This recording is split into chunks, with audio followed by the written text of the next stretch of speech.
Hello दोस्तों, नमस्कार। पिंटे classes में आपका स्वागत है।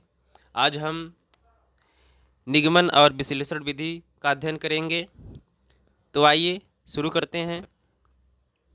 निगमन विधि। निगमन विधि को इंग्लिश में डिडक्टिव मेथड कहते हैं। इस विधि में पहले से स्थापित नियमों व सूत्रों का प्रयोग करके अध्यापक छात्रों को समस्या का समाधान करना सिखाते हैं। वर्तमान समय में कक्षाओं में चलने वाली विधियां निगमन विधि हैं।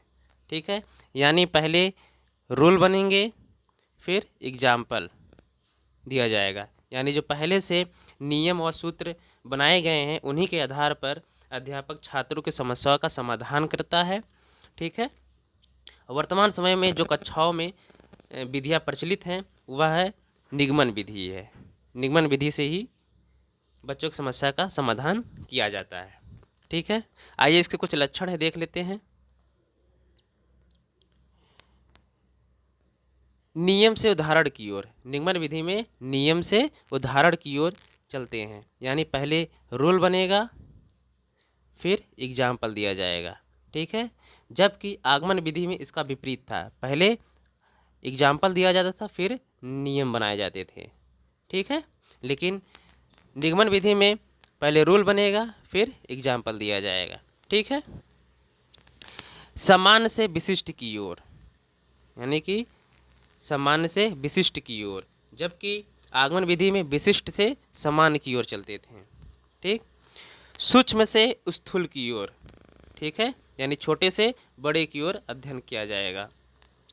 प्रमाण से प्रत्यक्ष की ओर चलती है। ठीक है, आइए इसके दोष देख लेते हैं, गुण देख लेते हैं। गुण क्या है? यह एक सरल और सुविधाजनक विधि है।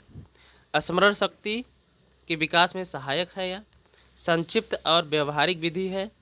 बालक तेजी से सीखता है। ठीक है, ये इसके गुण हैं। इसके दोष भी हैं, आइए इसको जान लेते हैं।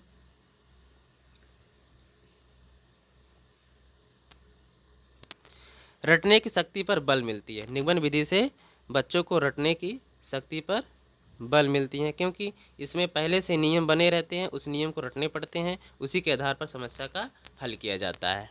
ठीक है, ठीक।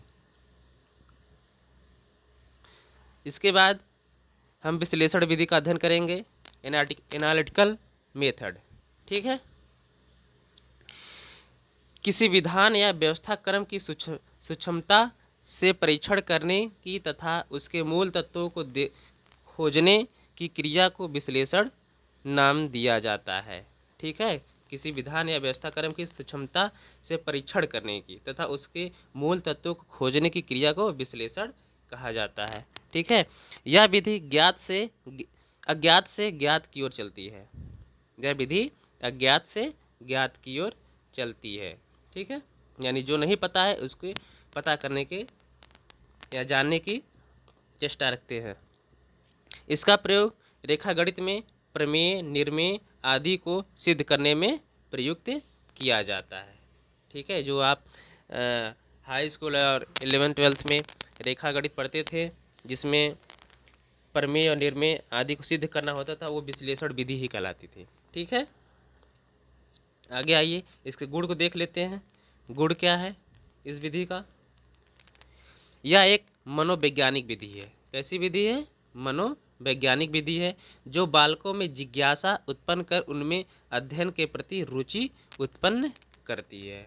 ठीक है, स्वयं समस्या का समाधान करने, हल खोजने पर बल देती है। ठीक है, स्वयं से समस्या का समाधान करने, हल खोजने पर बल देती है। यह अन्वेषण क्षमता अर्थात खोज करने की क्षमता का विकास करती है।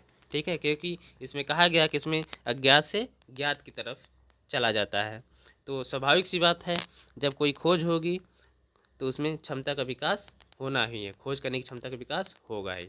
ठीक है,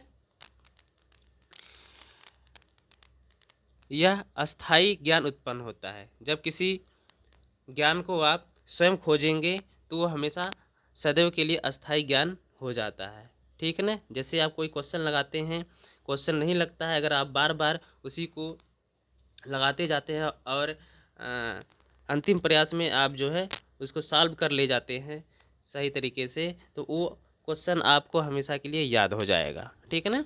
उसी प्रकार ये यहाँ पर अस्थायी ज्ञान का उत्पन्न होता है। ठीक, आइए इसके दोष भी हैं कुछ हैं, इसको जान लेते हैं। अधिक समय लेने वाली विधि है। स्वाभाविक सी बात है, जब आप स्वयं से जानने का प्रयास करेंगे तो उसमें अधिक समय लगेगा ही लगेगा। कुशल अध्यापन की ज़रूरत होती है। ठीक है, कुशल अध्यापन की ज़रूरत होती है, क्योंकि जो नियम बना है, नियम के आधार पर ही समस्याओं का समाधान करना होता है। ठीक है, तो इसीलिए नियम को जानना भी ज़रूरी है, तो कुशल अध्यापन की ज़रूरत होती है। ठीक है, तो बस आज के लिए इतना ही।